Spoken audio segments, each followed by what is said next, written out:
د خپلواک سترواک سپېڅلي ذات باندې د بشپړې سولې او د بین الافغاني خبرو پیل لپاره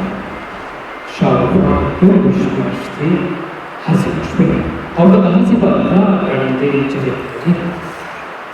تقریبا 1 میلیون وړاندې بین الافغاني خبرې پیل شوې، خو دا چې ولې نه بریالي کېږي او هغه مسایل چې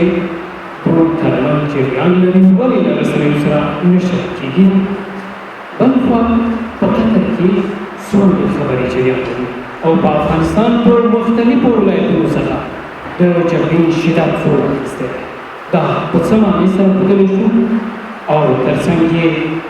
د پاکستان د بهرنیو چارو وزیر په بین الافغاني خبرو په پیل کې دا ویلي چې د پاکستان رهبرۍ پرېکړه کړې چې نور په افغانستان کې سوله تامین شي، جګړې شدت کم شي او جګړه له منځه لاړه شي. دا په څه معنی سره ښودلی شو؟ آیا پخوا هم پاکستان سوله کوله نه غوښتل؟ په افغانستان کې د شته ناخوالو عاملین څوک کېدلی شي؟ بل خوا په افغانستان کې د حزب اسلامي ګوند مشر ګلبدین حکمتیار په خپلو خبرو ویلي چې که چیرې طالبان غواړي چې په افغانستان کې باثباته سوله راولي نو زه هم ورسره ملګرتیا کوم او ملاتړ یې کوم او تر څنګ یې ولاړ. آیا په افغانستان کې دغه نهضتونو ګډون څومره مؤثر دی؟ تر څنګ یې ملګرو ملتونو افغان ولس، افغان حکومت او تر څنګ یې نورو بېلابېلو نهضتونو پر طالبانو غږ کړی چې بشپړ اوربند یې وکړي تر څو بین الافغاني خبرې پای ته ورسوي او په بریالیتوب سره او په بشپړه توګه سوله تامین شي. سلام، وخت مو بخیر. زه سید محمد سعدي یم. تاسو همدا شېبه د غرغړ تلویزیون د ټول بحث لیدونکي یاستئ. قدرمنو کتونکو، نننی بحث مو د سولې وروستنیو پرمختګونو او د بین الافغاني خبرو پایلې او وروستنیو پړاوونو ته ځانګړې کړې ده. په نننی بحث کې راسره د شیخ زاید پوهنتون د حقوقو او سیاسي علومو استاد پوهنوال محمد الله بکوزی او د ژورنالیزم او عامه اړیکو استاد او تر څنګ د استادانو چارو امیر پوهنیار فاروقجان منګل، قومي مشر خان صاحب احمد شاه او تر څنګ مدني فعاله پلوشه رڼا دا راسره دي. تاسو ملاتیا وکړئ او تر څنګ په تالار کې ټولو راغلو ګډونوالو ته سلامونه، هرکلی په خیر راشئ، هرکلی راشئ. پیل دی تاسو محمد الله منظوزی صاحب قدرمن استاد، تاسو ټول ته هرکلی او تر څنګ پیل به تاسو وکړو چې 40 کاله کېږي چې موږ وایو چې سوله جګړه سوله څه ډول ختمېږي او سولې لپاره بېلابېل مبارزې کېږي. په خپله دغه سوله په څه معنا سره ښودلی شو؟ سوله څه ته وایي؟ بسم الله الرحمن الرحیم. د خپلو همکارانو، قومي مشرانو، د غرغړ تلویزیون محترمو همکارانو، راته ګرانو محصلینو سلامونه او نیکې هیلې درته وړاندې کوم. بېشکه چې افغانستان د تېرو 40 کالو راهیسې په جنګ کې مصروف دی، په جنګ کې بوخت دی، جنګ کې روان دی. داسې جګړه چې هغه ډېره بې مفهومه، بې معنا او تپل شوې جګړه ده چې د هېچ چا په ګټه نه ده. ولې باید دغه جنګ نوره پای ته ورسېږي څو افغان ولس د سولې په فضا کې خپل سوکاله آرام ژوند وکړي، افغانستان پرمختګ وکړي او زمونږ راتلونکی نسل د دغې نعمت څخه سالمه ګټه پورته کړي. قدرمن منظوزی صاحب، ما هدف دا و چې په خپله سوله موږ وایو سوله څه شی ده؟ رزم سوله د ټول بشریت معنوي ملکیت دی. سوله آرامي ده، سوله پرمختګ دی، سوله د سوکاله او آرام ژوند غوښتنه ده. بې سولې ژوند کول د هغې ونې مثال لري لکه لچو ونه چې هېڅ میوه نه لري. نو موږ سولې ته اړتیا لرو او سوله زموږ حق دی او نه یوازې چې موږ حق دی بلکې ټول بشریت حق دی. افغانان اوس هغه څوک دي چې د جنګ نه ستړي شوي خو د سولې قدر ته دومره لیواله دي او دومره ورته مینهواله دي چې د هغې ورځې په انتظار دي چې زموږ د افغان دولت او زمونږ د دولت هغه په اسلام مخالفینو سره چې اوس فعلا په دوحه کې سره روان دي هغې سره یو مثبت نتیجې ته ورسېږي او سوله ټینګه او افغانستان د دې شاهد اوسېږي. قدرمن محمد ډېره زیاته مننه. منګل صاحب تاسو ته راشو چې لومړی په ښه راغلاست ووایم، مننه هم درڅخه کوم. که راته ووایي چې ښکېل او ناظر اړخونه د اوربند غوښتنه کوي، یعنې وړاندې ما اشاره ورته وکړله چې بېلابېل نهضتونه بېلابېل هېوادونه د اوربند غوښتنه کوي. په ضمن کې افغان ولس هم مظاهرې وکړلې، لاژمنې وکړل او اوربند غوښتنه وکړله. بیا طالبان ولې اوربند نه کوي؟ د لوی او بخښونکي خدای په پاک او سپېڅلي نوم د بحث ګډونوالو، تاسو او ستاسو د تلویزیون په وساطت ستاسو درنو لیدونکو او د بحث لپاره راغونډو شویو درنو محصلینو او درنو حضارو سلامونه او ورځ مو په خیر. د سولې بحث خورا حساس او حیاتي بحث دی. څه ډول چې په دوحه کې هم د بین الافغاني مذاکراتو لپاره بحثونه روان دي، پر اجنډا باندې کار روان دی.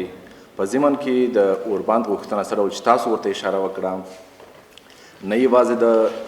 افغان دولت غوښتنه ده، د مدني ټولنې غوښتنه ده، د افغان ولس غوښتنه ده، بلکې د افغانستان په کشاله، د افغانستان په بحران کې د ښکېلو اړخونو غوښتنه هم همدا ده چې هممهاله چې بین الافغاني مذاکرات پیل کیږي باید په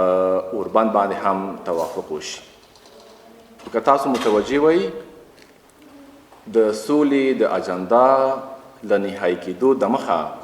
په افغانستان کې تاوتریخوالي، په افغانستان کې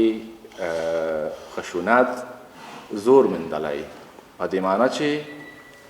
وسلوال مخالفین، وسلوال طالبان د افغانستان په جنگ کې نور ښکېل، پټ او ښکاره اړخونه او ګروپونه غواړي چې له دې لارې هم پر افغان دولت او په نړیواله ټولنه باندې فشار راوړي تر څو امتیاز ترلاسه کړي. دغه امتیاز طلبي ده، په دې معنی چې هلته به مذاکرات روان وي او دلته به دوی د جنگ تاوتریخوالي له لارې هم غواړي چې د واک ترګدۍ ځان ورسوي. مسله دا ده چې د افغان دولت ټینګار په همدې ده چې که چیرې بین الافغاني مذاکرات پیل کیږي یا په بله معنا د افغانانو ترمنځ خبرې اترې پیل کیږي، نو ښه به دا وي چې هممهاله اوربند هم وشي. اوربند به دا وي چې د نړیوالې ټولنې، امریکا او د اسیا په کچه یا په سیمه ییزه کچه د هیوادونو چې د افغانستان په کشاله کې ښکېل دي، هغوی غواړي چې کله چې اوربند وشو نو هغه اختلافي مسائل چې شته هغوی ته هم د حل یوه معقوله لاره پیدا کړي. په خپله قدرمن استاد که دغه برخه واضحه کړي چې مثلا په دوحه کې بین الافغاني خبرې کوي او په ځانګړې ډول لکه تا چې یادونه وکړل په افغانستان کې جګړې شدت اخیستی دی، دا په خپله څه معنا سره ښودلی شو؟ آیا دوی په رښتینې معنا سوله کول نه غواړي یا نور اهداف دي تر شا؟ یوه خبره چې غلطه تعبیر نشي، تر اوسه بین الافغاني مذاکرات نه دي پیل شوي، بلکې د بین الافغاني مذاکراتو لپاره د اجنډا او پر هغو مسایلو چې باید بحث پرې وشي پر هغو تر اوسه کار روان دی. دا یوه شروع ده، دا یو پیل دی. ما مخکې هم ورته اشاره وکړه او تکرارا وایم، د جنگ د شدت، د تاوتریخوالي د شدت یو علت دا ده چې دلته پر افغان دولت او پر نړیواله ټولنه باندې هغوی چې مستقیما په جنگ کې ښکېل دي فشار راوړي تر څو سیاسي امتیاز ترڅنګ د واک امتیاز هم ترلاسه کړي او نړیوالو ته وښیي چې موږ د دې ترڅنګ چې په سیاسي خبرو اترو کې مذاکراتو کې موږ مخکښ یو، موږ د جنگ په ډګر کې هم مخکښ یو، سره د دې چې له امریکا سره چې کوم توافق شوی د هغه توافق پر اساس په لویو لارو به حملې نه کیږي، په لویو لارو کې به مزاحمت نه ایجادیږي، پر ښارونو به حملې نه کیږي، پر امریکایي بیسونو به حملې نه کیږي، پر ملکی هدفونو به حملې نه کیږي، لوی ځانمرګي بریدونه د موټر بم چاودنې به نه کیږي. خو په افغانستان کې که چیرې موږ وروستۍ میاشتې وګورو هم پر ښارونو باندې بریدونه وشول، هم په هلمند په ارزګان کې په امریکایي اډو باندې بریدونه وشول، هم لوی لارې په نسبي ډول نه عام نه شوې. یعنی تاسو هدف دا دی چې په افغانستان کې شته جګړه د دوی دا هدف دی چې تر څو په مقابل طرف باندې فشار وارد کړي او خپل هغه شرایط پوره ښکاره خبره ده د جنګ او د تاوتریخوالي د شدت یوازینی علت همدا ده چې دوی ثابته کړي چې موږ د جنګ په ډګر کې هم پیاوړي یو او د مذاکراتو په ډګر کې هم. ډېره زیاته مننه قدرمنې رڼا صاحب که تاسو راته ووایئ چې د پیل خبرو لپاره چې په قطر کې په دوحه کې جریان لري یا جریان پیدا کوي یو نه وړاندې د پیل پرانیسته شوې ده تر څنګ یې مختلفو هیوادونو هم پکې ګډون کړی بهرنی چارو دغو خبرو ته چې مثلا په ضمن کې کوو خوشبیني خو شته چې په دې برخه کې ښځینه طبقه څومره ورته لیواله ده څومره ورته خوشبینه ده د دغو خبرو لپاره. نو دا خو واضح خبره ده چې سولې ته او د جنگ بحث ته لپاره خو ټول خلک خوشحال دي. نو ښځینه طبقه ډیره ورته خوشبینه ده، ډیره ورته خوشحاله ده، ځکه چې موږ په جرګه کې هم ولیدې چې همدغه د سولې موضوع وه، ډېرې خویندې د بېلابېلو ولایتونه راغلي وي. نو 2,210 که 210 چې غلطه نه شم دومره خویندې پکې ګډون کړی وو. داسې خویندې وي چې د یوه کور نه مثال 2 زامنې د لاسه ورکړي وو، کور نه د 3 شهیدانې وو د لاسه ورکړي وو، 4 د لاسه ورکړي وو. هغه خویندې راغلي وي، دوی ډېرې یعنې دې ته خوشبینه وي چې خیر موږ هغه تیر وخت هغه کوم شهیدان مو چې ورکړي دي هغه موږ بخو خو چې سوله راشي. سوله راشي. ډېره زیاته مننه قدرمن خان صاحب که تاسو راته ووایئ چې سولې مراحل تر دې مهاله را رسېدلي دي. تقریبا شاوخوا چې موږ ګورو په افغانستان کې 40 کلنه جګړه ده. دغه 40 کلنې جګړې په ضمن کې سولې لپاره هم هڅې شوې دي. په وروستیو کې شاوخوا 23 میاشتې هڅې وشولې، د امریکا ځانګړي استازي هڅې وکړلې، تر څنګ پاکستان پکې دخیل و، په دې برخه کې افغانستان پلاوی حکومت هر څه دخیل و. دغه هڅې تاسو څنګه ارزوئ؟ اعوذ بالله من الشیطان الرجیم، بسم الله الرحمن الرحیم. د شخصیت پوهنتون درندو استادانو، غرغش تلویزیون همکارانو، معاصرینو، ورونو، خویاندو، السلام علیکم ورحمت الله وبرکاتو. ورونو په سیاسي اړخو دلته موږ سره الحمدلله د پوهنتون استادان دي. خو زه به د قومي چې موږ په قومي جرګو کې او په قومي عنعناتو په دې کې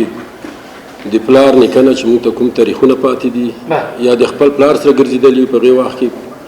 حتی دغه ډېر داسې مسایل به وو چې هغه وخت کې د قومونو په مابین کې به وو د جرګو له لارې حل شوي دي. او بیا موږ په خپله اوس په د خپل وخت کې چې کله بعضې ډېر مشکلات که قومي دي که د یو د کورنۍ په مابین کې دي، کلو په مابین کې دي، حتی د هغه مرګونې وي، هغې کې قتل و قتال شوی، خو بیا د هغې د جرګو د په واسطه هغه ټولې حل شوي دي. نو زه به راشم د دغې موضوع ته چې تا کوم سوال وکړو د دوحه کې چې کومه خبرې د افغانستان د بین الافغاني خبرې روانې دي، د دې په رابطه به دومره ووایم چې انشاءالله امید دا ده چې اول کې که فکر مې یو کال یو نیم کال مخکې ډېرې داسې خبرې وي چې حتی افغانانو سره یې د دغو طالبانو ورونو دغه به ووایي چې هغه موږ افغانان دي، هېڅ غوښتنه نه وه چې زه د افغانانو سره کښېنم یا د دولت سره کښېنم. خو بیا د وخت د تېرېدو سره څومره هلې ځلې چې وشوې، تقریبا څو ځلې خو دې ځای ته لاړې چې هغه په ناکامۍ بدله شوې. یو څو واره به امیدونه پیدا شول، بیا به خلکو سره ناامیدي پیدا شو. نو اوس انشاءالله موږ امید دا ده چې دغه ډېر داسې هغه ترخه مسایل چې وو، ډېر درانده مسایل وو، لکه بندیان وښیې چې هغه په حدود د 5,000 بندیانو، نو هغې ته د دولت بیخي په اول سر کې موافقه نه وه، بیا په دې سره روزي شول چې هغه بندیان یې ډېره زیاته مننه قدرمن مشر صاحب،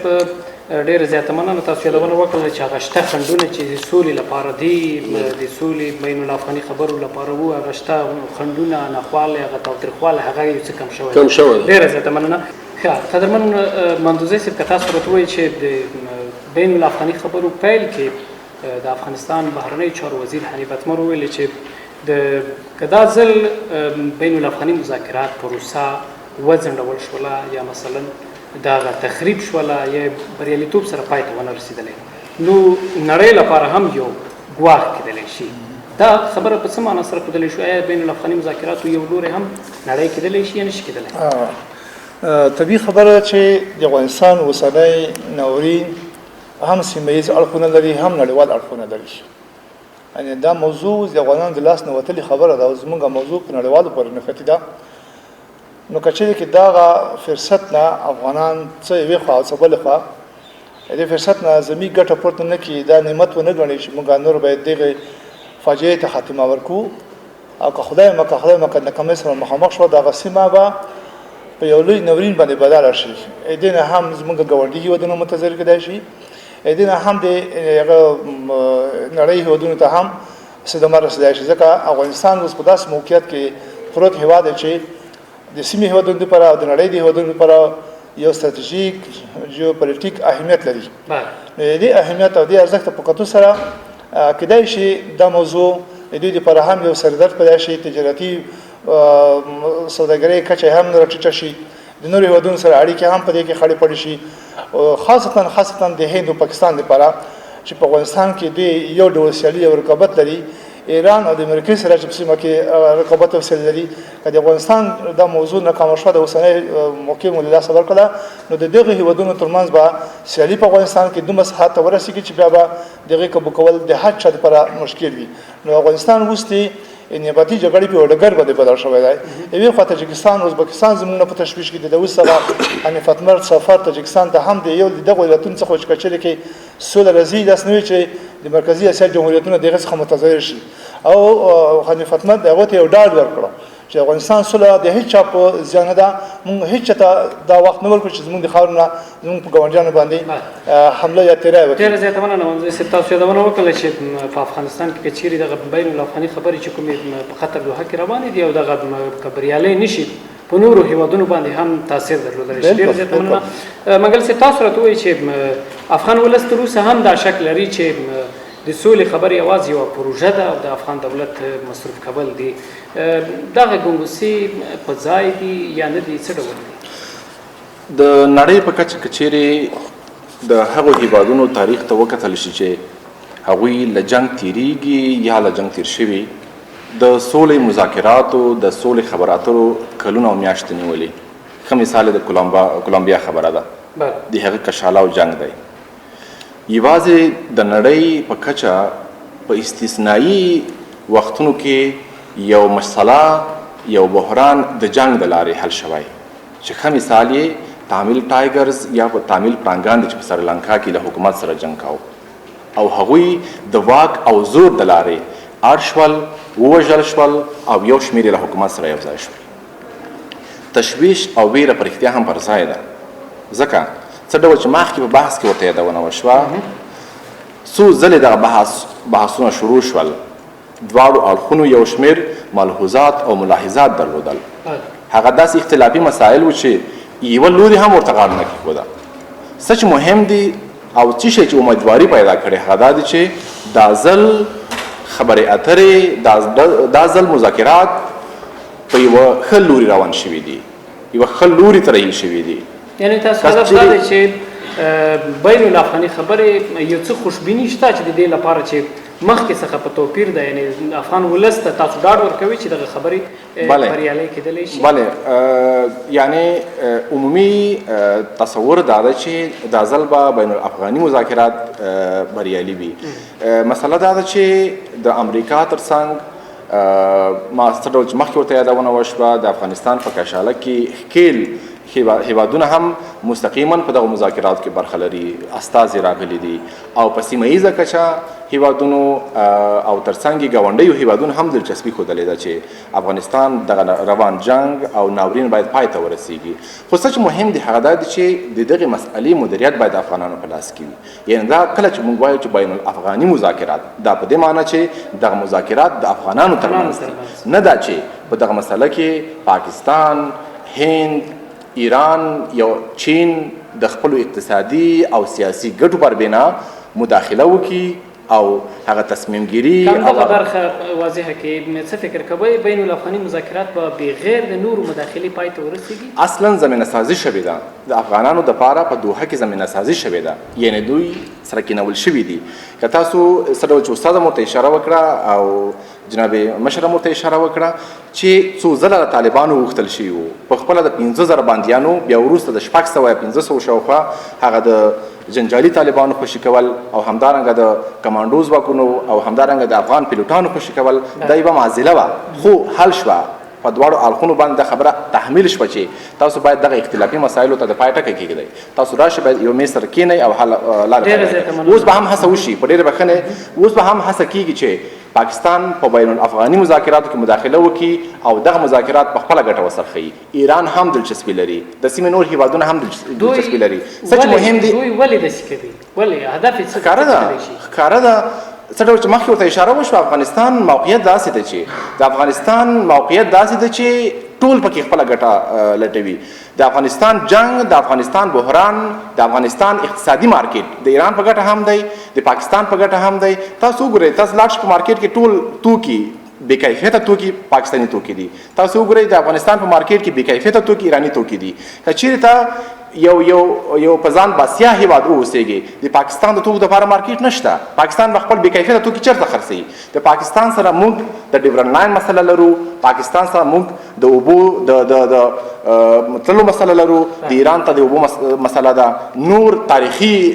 زموږ یو شمېر ستونزې ورسره دي لبنان دغه هیوادونه هېڅ کله ونه غواړي چې دوی به افغانستان پر ځان باسیا وویني او یو پر ځان باسیا افغانستان دپاره به زمینه مسایل همدا اوس واضحه شي چې مثلا بین الافغاني خبرې وړاندې پیل خبرې وشولې مختلفو هیوادونو بهرنیو چارو وزیرانو هم ګډون کړی و دغه حالت څنګه درک کولی شو چې مثلا سیمه ییز هیوادونو حالت څه ډول ده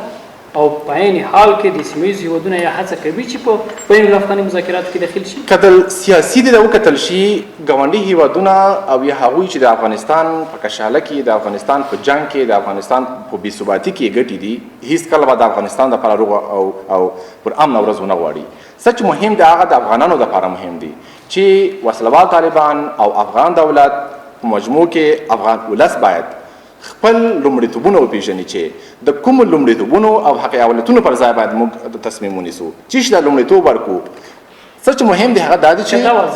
له یو شمېر مسایلو باید تېر شي دواړه لوري په ضمن کې په اوسني حالت کې آیا پاکستان ایران او نور هیوادونه په بین الافغاني خبرو کې مذاکراتو کې مداخله کوي یا داخل دي یادونه وشوه مخکې چې دوی به هڅه وکړي هڅه یې کړې هم ده چې د بین الافغاني مذاکراتو کې د مرکچی پلاوي باندې خپل نظر تحمیل کی یو فکر ورکی او داسې تصمیم ګیری وشي داسې پریکړه وشي چې په نسبی ډول د دوی ګټې پکې خوندي ډېره زیاته مننه قدرمن رڼا صاحب تاسو راته ووایئ چې طالبانو پر راتګ سره مثلا که ووایو چې بین الافغاني مذاکرات بشپړ شول طالبانو پر راتګ سره باید د ښځو حقوق خوندي شي دا داسې هدفونه داسې دریځ د دوی معلوم نه ده خو دوی ډېر ټینګار د ښځو په تعلیم باندې کوي چې یعنې د حجاب کې باید وي حجاب کې باید وګرځي نو موږ هم همدا ټینګار کوو چې موږ د قانون په چوکاټ کې د اسلام په چوکاټ کې موږ هغه حقوق غواړو هغه تعلیم همداسې د ورونو سره په اداراتو کې وظیفې او د حقوق برخه باید دوی څرګنده وي باید خپل حقوق وغوښتل شي نو موږ هم داسې څه نه دي غوښتلي موږ هم د اسلام په چوکاټ کې هغه حقوق چې اسلام راکړي دي هغه باید خویندې ورنه برخوردار یعنې تاسو خوشبینه یاستئ چې طالبانو په راتګ سره د ښځو حقوق خوندي پاتې کیدای شي داسې موږ هم خوشبینه یو هم شکمن هم یو ځکه چې طالبانو دریځ داسې څرګند نه دی ځکه دوی ډېر داسې ډېر د ښځو په حقوقو ډېر ټینګار کوي او داسې دریځ نه ده معلوم چې باید دوی څه غواړي څه یعنی مطلب هدف یې څه دی څه غواړي چې باید د سوله راشي او د جنګ بسنه وکړي ډېره زیاته مننه قدرمن مشر صاحب تاسو راته ووایئ خان صاحب چې په سوله کې د منبر غږ دیني علما کرامو رول ترڅنګ قومي مشران رول څنګه ده او څومره رول یې لوبولی ترڅنګ که راته ووایي چې په افغانستان کې شته جګړه څنګه بولئ شته جګړه خو افغانستان کې بدبختی مونږ ګڼو دغه ولې چې دواړو طرف ته افغانان مري او کور د افغان ورنګي سړک افغان ورنګي مکتب وي او هغه یو استاد وي هغه یو تعلیم یافته شخص وي د افغانستان د خلکو ضایع ده مونږ د افغانستان خلکو په دې کې خوبي نه وینو پوه شو د ممبرو د مشرانو تاریخ په اوږدو کې ممبر عالم ډېر په دې شي کې تحصیل لري واقعا که عالم وګوري هر وخت کې چې عالم غږ کړی ده په زورونو خلک هغې په اووز هغې چې د خدای او د حدیثو بیان کړي دي هغې غږ کړی دی چې په دې لاره کې د تاسې قرباني د شهادت د هغې عالم په خوله باندې په لکونو خلکو قربانۍ ورکړي دغسې د مشرانو په خپل وخت د تاریخ کې موږ داسې قومي عنعنات خصوصا په پښتنو ټولنه کې څومره که د قومونو په منځ کې دي یا د حتی د ملکونو په اندازه به ته وښیم سابقه چې تاریخ تاسې وکسئ احمدشاه بابا د میرویس نیکه دی د ډیلي پره چې رسېدلي دي هغه پوځونه نه وو هغې وخت کې ملي اردو نه وه امنیت ملي نه وو دا ټول د قومونو خلک وو هغې قومونو مشرانو ته به غږ وکړو چې ته په قوم باندې کندهار نه به چې روان شول په هر قوم نه به کسان غوښتل چې په هر قوم 500 کسان یا 200 کسان یا 1000 کسان هغه به ورسره لښکر وو هغې به خپله توپک او کمربند د کور نه اخیسته وو چې څه هغې وخت کې د دوی سره وسایل ورسره وو په هغې وخت کې حتی ډېرې غټې کامیابۍ کړې تر ډیلي پرې ځایونه رسولي نو زه چې په دې کې خامخا د قومونو د مشرانو په دې کې رول ډېر مهم ده علما کرامو رول ډېر مهم ده چې هغه د منبر له لارې په خپلو افغانیانو ورونو باندې غږ وکړي نو مونږ یې خوشبینه یو انشاءالله امید مې ډېر اوس پیدا شوی ده چې څه نه څه انشاءالله د افغانیان په خپلو منځو کې سره کېناستل خدای ته خو دا امید ده چې انشاءالله افغانیان به د ناخوالې نه که د 40 کاله ناخواله د خدای په خیر او په صلح بدله کړي انشاءالله قدرمنو لیدونکو په دې وخت کې یوه لنډه شاندمه لرو بیا هم له دمې وروسته بحث د غرغښت لیدونکو بیا هم هرکلی تود بحث جریان لري په دې برخه کې موږ له ګډونوالو څخه غوښتي چې دوی هم کولی شي له میلمنو څخه خپل اړوند پوښتنه مطرح کړي په دې برخه کې موږ راځو یو تن د پاڅېږي خپل ځان د معرفي کړي او اړوند کس څخه دې هم خپله پوښتنه مطرح کړي مهرباني د ژورنالیزم پوهنځي د درېیم کال محصل یم زما پوښتنه له ښاغلي مندوري صاحب ته ده دا چې د 40 کلن جنګ لمنه ټوله شي بین الافغاني مذاکرات کامیاب شي په هېواد کې پایدار او باثباته سوله راشي ښکېل لور ته څه کول پکار له تاسو مننه یو بل ګډونوال به پوښتنه مطرح کړي اړوند پوښتنه دې په لنډو کې مطرح کړه مهرباني بسم الله الرحمن الرحیم نوم مې عارف الله رحیمزی دی پوښتنه مې د منګل صاحب څخه ده لکه څرنګه چې په دوحه کې بین الافغاني مذاکرات روان دي او په دغه حساس شعبو کې د حکومت لوړپوړي چارواکي داسې څرګندونې کوي چې په هغه کې یو او بل تورني آیا دغه ډول خبرې یا د پروسه له ځنډ او خنډ سره مخ کولی شي یادونه یې د مولانا صالح خبرې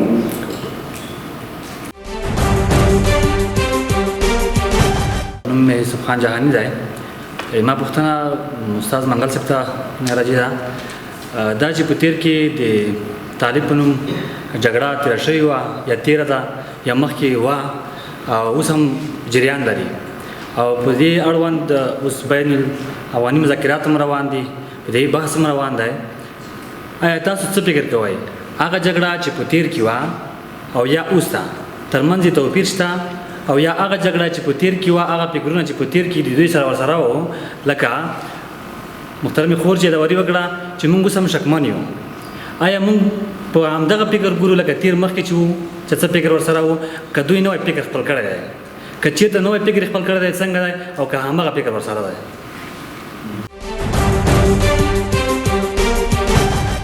محمد ولي ژوند د ژبو ادبیاتو درېیم کال محصل دي استاد منګل مې پوښتنه ده استاد څه فکر کوي آیا طالبان اوس غواړي په دوحه کې چې خبرې روانې دي دوی ویان خبرې وکړي چې موږ ته موږ په افغانستان کې قرباني ورکړې دي او موږ ته لومړیتوب یوازې اسلامي دولت او اسلامي امارت ده خو په څنګ کې ورسره افغان پلاوي بیا وایي چې د افغان دولت پلاوي چې کوم دی هغوی وایي موږ ته اسلامي جمهوریت لومړیتوب دی او موږ ته اوسنی نظام د منلو وړ ده تر کومه حده دا خبره پای ته رسېدلی سي او دغه د سولې پروسس ده او دا د سولې د پروسې کومې خبرې دي په ښه ډول پای موندي. او بله یو پوښتنه له مندوزي صاحب څخه هغه دا ده چې لومړیو کې چې کله په دوحه کې خبرې پیل کېدلې زلمي خلیلزاد خبره وکړه چې دغه یوازې مذاکرات د افغانانو ترمنځ دي او په دې کې یوازې افغانان حق لري خبرې وکړي، نورو چاته د ګډون حق نشته. خو په څنګ کې ورسره مایک پامپیو بیا راځي هغه وایي موږ د مرستې لپاره دلته راغلي، که څوک له موږ نه مرسته وغواړي موږ ورسره ملاتړ یو. دا په څه معنی دغه پوښتنه ډېره مهمه ده. که د من ورور د پوښتنې په ځواب کې باید دومره ووایي چې هر شی پایله لري، هر شی خاتمه لري. داسې خونخوارې جګړې لکه لومړۍ نړیواله جګړه، دوهمه نړیواله جګړه، د نیکاراګوا جنګ، د یوګوسلاویا جنګ، د چوکسلواکیا جنګ، د مراکش جنګ، یعنې په جهان کې موږ د دې ډول جګړو ډېرې ښې بېلګې نمونې لرو. خو هغه ټولې جګړې د سولې په تړون سره پای ته رسېدلې دي. اوس افغانانو ته څه کول پکار دي؟ یعنې دواړو خواو ته دوی ته تر ټولو مهمه دا ده چې دوی باید یو بل وزغمي، تحمل کړي، یو بل د داسې شرطونو نه تېر شي چې یو بل یې برداشت نه کړی شي. شرطونه باید نرم وي، ملایي وي، د یو بل د زغملو لپاره جوګا وي چې وایي زغملی شي. لنډه دا چې په دغې موقع نه د دې فرصت نه د افغانستان د راتلونکي په خیر فرصت نه ګټه اخیستل دي. که دا ډول دریځ یوه خوا او دا ډول دریځ بله خوا خپل کړي، زه مطمئن یم چې افغانستان کې سوله راتلونکي ده. افغانستان به د دې زیري شهیدان وي او موږ به یې هغې خوند عملا ووینو او بالاخره به د هغې عیني شهیدان اوسېږو. نو سوله یوازې په دوو حالاتو کې چې هغه زغم دی، تحمل دی، د سختو شرطونو هغه میز باندې ایښودلو څخه صرف نظر دی، ولې هغه شرطونه چې هغه امکان پذیره وي، هغه شرطونه چې هغه د حل لاره ومومي. نو شرطونه ایښودل ښه دي، خو چې هغه د نرم وي، ولې سخت شرطونه مشکل نه را سوا کوي، مشکل نه را اضافه کوي. نو بهتره به دا وي چې هم افغان دولت او هم هغه د طالبان وروڼه د دا ډول شرطونو څخه تېر شي. په لنډو کې ځواب ورکوئ چې وخت مو دوهمه پوښتنه مې ورور ده چې ماته متوجه ده، هغه ویلو چې هغه وایي چې زلمي خلیلزاد ویل چې دغه خبرې یوازې د افغانانو ترمنځ دي او موږ په دې کې یا څوک نور په دې کې مداخله نه شي کولی. بېشکه همدغه د نړیوالې ټولنې هڅې وي چې افغانانو ته دا فرصت برابر کړو چې دوی دوحه کې مذاکرات سره کینی. که دا د بهرنیو هېوادونو هغه نه وای، هڅه نه وای، افغانانو مذاکراتو میز ته به مشکل وای چې سره ناست وای. نو همدا دوی و چې دغه موقع موږ ته برابره کړه افغان دولت او بالاخره طالبان ورونو ته. او دوهم ته پوهېږئ چې په دغه هغه د افتتاحیه غونډه کې د 20 هېوادونو بهرنیو چارو وزیرانو ویډیو کنفرانسونه له لارې وینا یې وکړې او پومپیو د بهرنیو چارو وزیر عملاً په دې کنفرانس کې ګډون کړی و. دا د دې ته یو پیغام و ټولو ویناوالو د ملګرو ملتونو سرمنشي په شمول او د اسلامي هېوادو کنفرانس اساسي په شمول ټولو ته یوه خبره کوله چې افغانانو مبارک مو شه، دې موقع نه استفاده وکړئ، خپل مشکل مو حل کړئ. نور هیڅ یو بل پیغام نه لرلو. ډېره زیاته مننه منځي صاحب، پوښتنه یې ځواب شوله. مهرباني منګل صاحب تاسو هم په لنډو کې ځوابونه ورکړئ چې وخت مو کم ده. زه به لنډو کې ځکه ونه شم کړی چې 3 پوښتنې دي، خبره چې وخت اخلي. لومړی مسله په دغه حساس شیبو کې د یو شمېر حساسو مسایلو مطرح کول دي. ګورئ، که موږ د نړۍ په کچه تبلیغاتي جنګونه وګورو نو په شعوري ډول دغه ډول یو حالت رامنځته کیږي چې یوه داسې خبره یا په یوه ذهن پسې یا په تاریخي مشر پسې یا د افغانستان په تاریخ پسې او یا داسې یو چاره ترسره کیږي چې حالات بحراني وښیي او یا هم حالات بحراني کړي. یو شمېر مسایل بیا په غیر شعوري ډول مطرح کیږي، د هغې تر شا اصلا کوم هدف نه وي نغښتی، یا یې هم په ټولنه کې تعبیر او تفسیر په بله معنا کیږي. وروستۍ څرګندونې هم زما تفسیر دا ده چې دغه چارې دغه خبرې په غیر شعوري ډول ترسره شوي دي. شاید د دې مسایلو تر شا داسې څه نه وي چې خدای مکه حالات بحراني کړي او یا هم د بین الافغاني مذاکراتو باندې مستقیما تاثیر ولري. دوهمه مسله دا و چې د جنگ توپیر، اصلا د جنگ توپیر نشته. سوال مې داسې واخیسته چې په وروستیو وختونو کې یا په وروستیو 20 کلونو کې چې طالبان له واکه راوپرځول شول، له هغې ورځې چې جنګ پیل شوی تر ننه غالب ګومان مسله همداسې وه. اصلا د جنگ بڼې تغییر نه دی موندلی، بلکې د وحشت بڼې تغییر موندلی دی. د جنگ همغه جنگ دی، افغانان پکې وژل کېږي، قربانیان افغانان دي، زموږ بنسټونه نړېږي، زموږ بنسټیزې پروژې له منځه ځي. هدف یې تر ډېره منګل صاحب د بخښنه غواړم، هدف یې تر ډېره د ورور دا و چې هدفي وژنې، یعنې په وروستیو کې هدفي وژنې هم یو جنګ یو اړخ کېدلی شي. اوس چې کوم اختلافي مسایل هم دي، اساسي علت همدا ده چې یو شمېر داسې مسایل دي چې په هغو باندې بحث وشي، او د بحث کېدو علت همدا ده چې وسلوال طالبان غواړي چې په نظام کې تغییر راشي، په اساسي قانون کې تغییر راشي، د بشري حقونو په برخه کې تغییر راشي، او همدارنګه په یو شمېر نورو ازادیو کې، په نورو ډګرونو کې په هغو کې باید ازادي راشي. زه د یو استاد په حیث یا د ټولنې د یو وګړي په حیث باندې زما خپل فکر دا ده چې اصلا په فکرونو کې تغییر نه دی راغلی. بله مسله دا ده چې د سرو کرښو انتخاب او یا د سرو کرښو معلومول دي. ګورئ، کله چې سرې کرښې معلومې شوې او له هغې تیر نه شوې، اصلا بیا مذاکرات، خبرې اترې او د سولې په نامه ناسته نتیجه نه ورکوي. مهمه دا ده چې په اصطلاح موږ تاسو یو متل هم لرو چې وایي چې پلی ورجګ نشي، سپور ورته راټیټ نشي، ملګرتیا نه کېږي. په دغه کشاله کې باید وسلوال طالبان هم یو شمېر مسایل مطرح نه کړي چې هغه حساسیت پارونکي دي. افغان حکومت هم یا هغوی چې د مرکشي پلاوي کې ناستي، هغوی هم باید پر هغو مسایلو باندې سترګې پټې کړي او بیا یې هم په جدي ډول مطرح نه کړي چې هغه کولی شي چې د طالبانو له لورې حساسیتونه راوپاروي. غوښتنه دا ده چې پر هغو مسایلو باید بحث وشي، هغو مسایلو ته باید لومړیتوب ورکړل شي چې دغه بین الافغاني مذاکرات د کامیابۍ لوري ته بیایي. ډېره زیاته مننه منګل صاحب. کور مودان بحث به دا هم دوام پیدا کوي، په لنډو لنډو کې به ځوابونه راکوئ. منظور صاحب له تاسو بیا هم پیل کړو چې پاکستان بهرنی چارو وزیر ویلي چې پاکستان رهبرۍ پریکړه کړې، دا یې پریکړه کړې چې په افغانستان کې شته جګړه باید پای ته ورسېږي. څه فکر کوئ پخوا له دې پاکستان نه غوښتل چې په افغانستان کې سوله راشي، او یا یې له دې خبرو درک څه ده؟ زه چې څومره معلومات لرم یا دغه څومره حالات چې موږ مطالعه کړو، حامد کرزی د افغانستان جمهور رئیس یوویشت ځله پاکستان ته سفر وکړ، خو په یوویشت ځلو کې یوویشت دقیقې د سعودي هم نه درلو، او د په خپلو خبرو کې ووایي چې نه زما سفرونه پاکستان ته بې فایدې دي. د پاکستان هر شعار هغه د زموږ دپاره د منلو وړ نه دی، څو پرې چې عملي اقدام ونه کړي. کله چې عملي اقدام یې وکړو، موږ به په پاکستان باندې باور پیدا کړو چې پاکستان واقعا ته د افغانستان کې د سولې لپاره اراده لري. ولې د دې دمه چې هر شعار ورکوي، هر وینا چې کوي، د هر چا د ادرسه چې راوځي، موږ دپاره د باور وړ نه دی او موږ په هغې باندې باور نه کوو. پاکستان موږ ته حق کوي ازموینه راکړې ده، هغه ازموینه د ده په حرف په عمل کې تفاوت چې موجود دی. موږ په پاکستان باور نشو کولی تر څو چې عملي اقدام ونه کړي.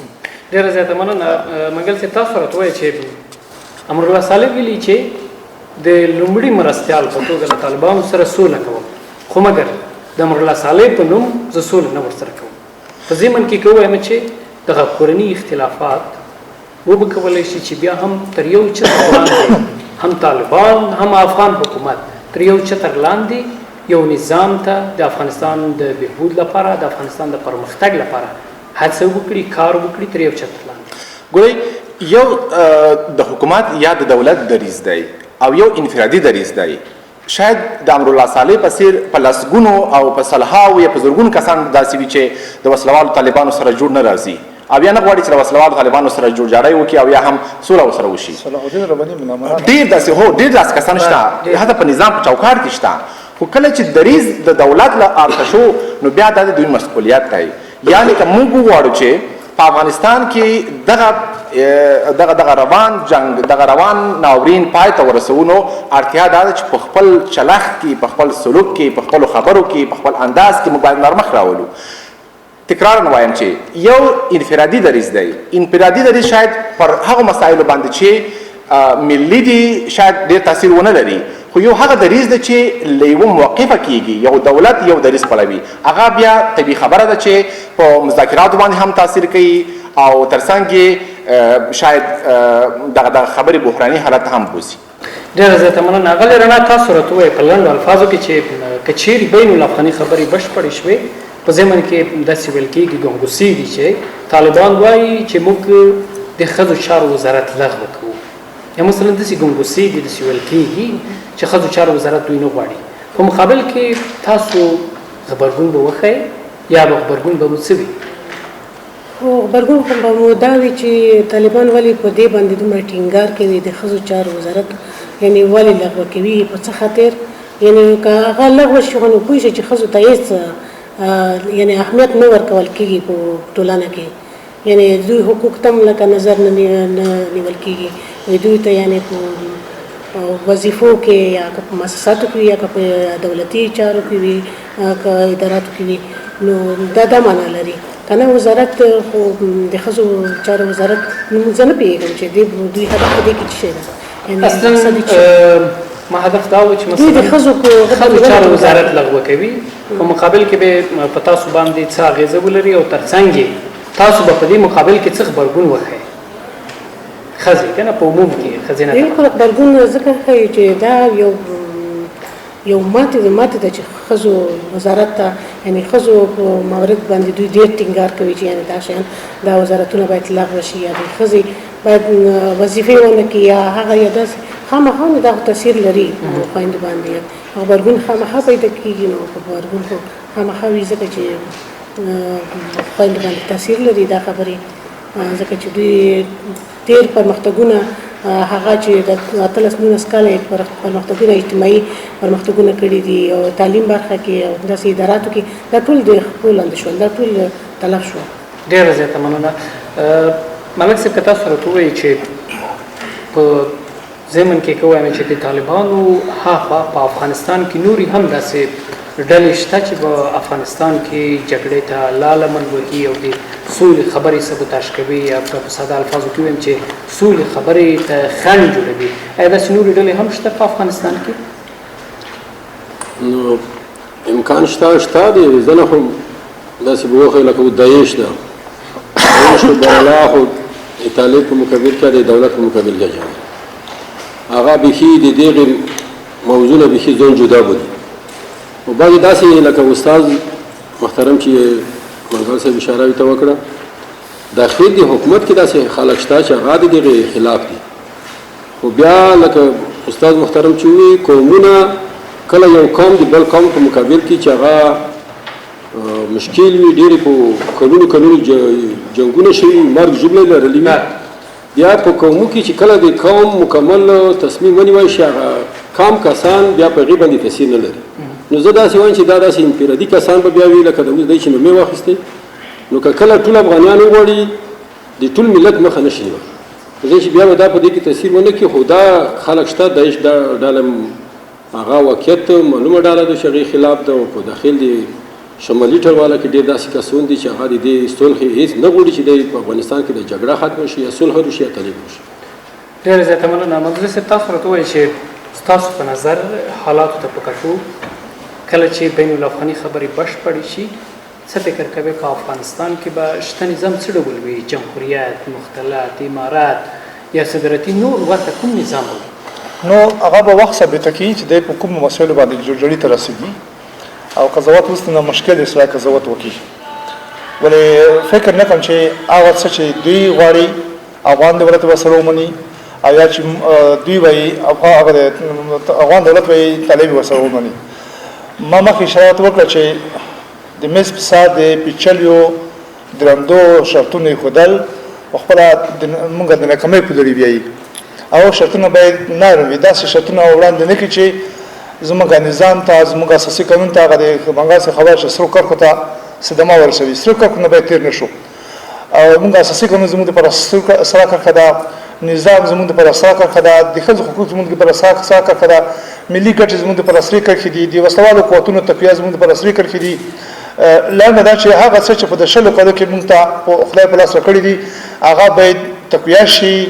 هغه باید نور هم پراختیا ورکړه شي خو ضربه باید ونه مومي. موږ وایو چې تغییر دی راشي تغییر کې هېڅ مشکل نه شته و حکومت کې د نظام برخه ورکړه شي ښه درندادي ورکړه شي او هغه د حکمتیار غوندې د راشي سبا د ځان جمهوري ریاست کاندید دی خدای دې وکړي چې 100% رایه یوسي موږ د دې هغه د مادونو د زموږ امرین او د دې هېواد بچیان دي د دې خاورې اوسېدونکي دي موږ د دې پر اتګ او په نظام کې د دې ګډون سره څوک مخالفت نه لري خو داسې ګډون نه چې ورته وایي چې موږ زما ټول زما هغه څنګه وسره باندې ولې دا ټول د سرونه باید موږ د تحصیلي نصاب چې موږ په افغانستان کې څومره پوهنتونونه جوړ شوي دي مکتبونه جوړ شوي دي او یا هم زموږ خويندو په دې کې څومره هغه پرمختګ کړی دا ټول د سرونه باید وساتل شي پات شنو په نظام کې ګډون نظام اصلاح موږ د اسلام مخالف نه یو په نظام کې ګډون وکړي نظام کې تغییر راشي بدون راشي ولې په مجموع کې دی هغه د سرونه باید حفظ وساتل شي ډیره زیاته مننه اخر نکات هم اشاره وکړه او ټول هغه شته پرمختګونو ته باید ځانګړي پاملرنه وشي دا چې بیا هم پخوانی تاریخ تکرار شي منګل صاحب کدی برخه تراو شو چې څلوي کاله په افغانستان کې جګړه دوام وکړو په وروستیو کې 13 کاله ډیره ګرمه جګړه وه د دې جګړې ګټونکي څوک دي ګوري دا معقوله ده اصلا جنگ او جګړه ګټونکي نه لري ما مخکې هم وویل تکرار وایم چې د نړۍ په کچه یوازې په استثنایي وختونو کې جګړې د زور او جبر د لارې ګټل شوي یا یو کس یوه ډله مغلوبه شوې بله ډله بل کس غالب شوی نور ډېرې خبرې د خبرو مذاکراتو او خبرو اترو له لارې حل شوي دي اصلا موږ باید پر دې بحث وکړو چې د جنگ نقصان څه دی د جنگ زیان څه دی د جنگ زیان چا ته رسیږي زیان چا ولیده تاسو وګورئ یعنی که یو استثنایی حالت داسې وي چې یوه کورنۍ مسکونه او خوندي پاتې شوي وي اصلا د هېواد په کچه هیڅ داسې څوک به پاتې نه وي چې له دغه روان بحران له دغه روان جنگ او جګړو څخه متاثره شوی نه وي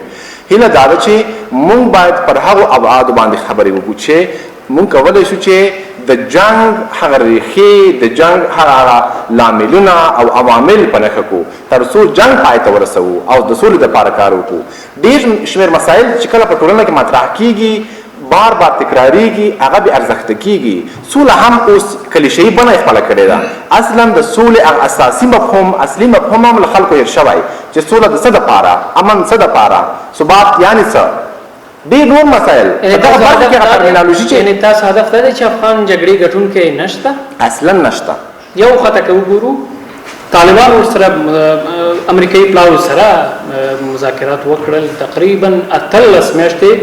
زلمی خلیلزاد ورسره دا مذاکرات وکړل سفرونه وکړل یو خوا بل خوا یو هېواد بل هېواد ته په عین حال کې دوی 9 د فبروري باندې یو توافق وکړ دا په څه معنا سره ښودلی شو د توافق په عین حال کې آیا ګټونکی نه شو ښودلی نه که چیرې د جنګ ګټونکی وای افغان نظام به سقوط شوی وای نظام به رنګ شوی وای او دوی به اسلامي امارات د تیر غوندې بیا دغه کړی وای اصلا نافذ شوی وای دغه نظام مسله دا ده چې نړیوال په ځانګړي ډول امریکا او هغوی چې په افغانستان په دغه جنګ کې مستقیما ښکیل دي او یا غیر مستقیما ښکیل دي هغوی پر دې وپوهېدل چې نور باید د سولې او مذاکراتو لارې موږ دغه جنګ ته د پای ټکی پیدا کړو ګورئ اصلا جنګ پای ته نه ده رسېدلی مخکې مې یادونه وشوه جنګ شدت موندلی که چیرې بریا وای که چیرې یو غالب شوی وای بل مغلوب شوی وای خو جنګ به پای ته رسېدلی خپله که دغه خبرې وښیو چې بین الافغاني مذاکرات مثلا داسې وانګیرو چې بریالي پای ته ورسېدل طالبان راغلل سوله وکړله تر یو چتر لاندې په نظام کې دخیل شول دا په څه معنا سره ښودلی شوی افغان حکومت لورې ګټونکی نه شو نه اصلا ما مخکې ووي چې د جنګ د لارې ګټونکي نه شول ګټونکی دې ته وایي چې یو ګوند یوه ډله بیخي له منځه لاړه شي او بل د دې توانایي پیدا کړي چې د جنګ په ډګر کې پاتې شي دوه کسان چې د ریسلینګ په وخت کې په غېږ ورشي خو یو سملوي نه یو هغه کې ولاړ میدان کې خو دلته خو دواړه راغلل مذاکرې یا د مذاکراتو میز ته دوی سره کېناستل یو توافق ته ورسېدل دواړه ګټونکي دي دواړه بایلونکي دي ډېره زیاته مننه اغلې رڼا تاسو راته ووایئ په وروستیو کې چې افغان حکومت ته افغان پلاوي ته او طالب پلاوي ته بهرنیو هېوادونو ته دغو ته څه کول پکار دي چې تر څو یوه بشپړه سوله یوه کامله معنا سره سولې ته ورسېږي نور خو داسې څه پاتې نه دي خو مهمه دا هغه ده چې دواړه خواوې یو بل تفاهم ته سره ورسېږي ځینې سخت خبرونه د کینې نه تېرو خبرونه سره تېر شي او څه هغه قناعت پیدا کړي د دوی په خبرو څه موږ افغان حکومت قناعت د دوی په خبره هغه کې نو خامخا به دا یو څه نتیجې ته سره رسېږي او سوله به یو څه نه څه نتیجه مومي ډېره زیاته مننه اغل رڼا قومي مشر خان صاحب تاسو راته وایي د وروستۍ پوښتنې په توګه البته که نورو ګډونوالو که وخت و هغو څخه به هم مطرح وکړو چې غوښتنه به وکړو که چېرې دوی پوښتنې درلودې د بحث وروستۍ پوښتنې په توګه تاسو راته وایي چې که چېرې بین الافغاني مذاکرات وشول په ضمن کې دغه 13 کلنې او 40 کلنې جګړې قرباني په تر ډېره ولس ده په عین حال کې دوی توافق ته ورسېدل آیا داسې سوله چې مثلا دوی حساب نه ده ورکړی داسې سوله د افغان ولس ته د منلو وړ ده نو حساب خو اوس که ته غواړې د بل لوری غواړې اوس دلته چې مذاکراتو ته دی کېناستل یا په میز باندې کېني نو دغه مسایل ټولو دولت وښیم مثال د هغې ملت چې څومره د دولت ورسره ده دې استازیتوب کوي هغه طالب و هغه مشر که په دوحه کې ناسته څومره طالب چې د دې سره دا که په داخل کې که خارج کې هغې استازیتوب کوي نو زه داسې یم چې هغه چې دوی صلح ته رسېږي دلته دواړه طرفونه په دې کې ژوند شي چې صلح یې موږ لپاره خیر ده بهبود ده زموږ ابادي ده چې بیا دا ټول مسایل په دې کې ختم شول ما خو خپل دا نظر ده په دا چې اکثریت ځایو کې چې ډېرو په دې قومي مسایلو کې مرګونه وشي بیا چې کله هغه دوه طرفینو خلک کې وغږېږي او واقعیت وي چې هغه یو طرف ته 20 کسان مړه وي بل طرف ته 3 کسان مړه وي خو بیا چې کله قومي مسایلو رڼا کې هغه د دې په مان کې ټوپه کېږدي هغه ختمه کړي ړنګه کړي نو د دې هغه بدي هغه مشکلات ټول ختم شي په آینده کې بیا څوک حق نه لري چې یو په بل باندې تجاوز وکړي یا وایي چې ته ډېر مړ یې زه لږ مړ یم نو ځکه چې دا چې کله دې مشران په دې فیصلې تفاهم ته سره ورسېږي په دوحه کې دولت او طالبان چې دا مسایل به ټول مابین دي ډېره زیاته مننه لکه څنګه چې تاسو یادونه وکړه که چېرې افغان پلاو او طالبان سره جوړ شي نو داسې سوله د افغان ولس ته د منلو وړ ده او تر څو وکولی شي چې یو پرمختللی او پیشرفت لرونکی افغانستان ولري خدای دې وکړي خدای دې وکړي انشاءالله امید ده موږ د ډېر مسایل په دا یوه خبره زیاتوم په قومي مسایلو کې ډېر داسې شیان وینو چې هغه ډېره ترخه وي او ډېر مرګونه پکې شوي وي کله چې داسې به وایم چې مذاکراتو یا په ټغر موږ سره کېنو هغه افغاني کلتور په ډېره زیاته مننه هغه بیا د خبرو معیار هغه ډېر سخت مسایل بیا په مسالې سره حل شي ډېره زیاته مننه لنډو کې منظر صاحب کولی شي پیغام ورکړي افغان ولس افغان لوری ترڅنګ افغان ولس ترڅنګ بهرني هیوادونه په لنډو کې یو پیغام ورکړي چې دوی باید څه یوه خو د یوه خبره وکړم چې منګل صاحب اشاره وکړه چې ناکام او کامیاب یو که نه یو کوم لوری کامیاب دی کوم ناکام دی زه د خپلې تجربې له مخې دومره درته وایم چې تاجکستان مهاجر وو چې په مزار شریف کې میشت وو تاجکستان دولت سره مشکل لرل خو د افغان دولت د تاجکستان دولت سره خبرې وکړې او مهاجر ته هم د زمینه مساعده کړه په ډېر عزت سره تاجکستان ته واوښتل نن په حکومت کې ګډ کار کوي تاجکستان یو سلودوس هېواد دی ولې افغانان هم د هغې نه څه کم دي چې موږ دغه فرهنګ خپل نه کړو پیغام په دلته دا دی چې هغه څوک چې زما غږ اوري او ما ویني زما ته دا پیغام دی چې ورونو راځئ په د خپلو خلکو باندې نور ورحمېږو په د خپلو خلکو باندې ترحم وکړو دوی باید په دې خلکو باندې نور ورحمېږي او د هغې ممکنه سالمه استفاده وکړي او د رسوله ټینګه کړي دا زما ټولو افغانانو ته پیغام دی دا چې چېرته دي او دې فرصت نه باید ګټه واخلي او موقع برابره ده امین دې وکړي دعا دې وکړي الله تعالی ته دا خپل لاسونه پورته چې خدای ته په نوم باندې ورحمېږي چې نو د دې مصیبت نه دې هغه نه خلاص شو ډېره زیاته مننه له ټولو ډېره زیاته مننه ګډونوالو او د تالار کې ټولو حاضرینو څخه ډېره زیاته مننه قدرمنو لیدونکو دا وه د نن ورځې د تود بحث خپرونه تر بلې خپرونې چې بیا زه په خپل کاري ټیم سره حاضرېږم تاسو په پاس خیرات سپارم هر چیرې چې یاستئ ښاد او بریالي اوسئ د یوه سوکاله پرمختللي افغانستان په هیله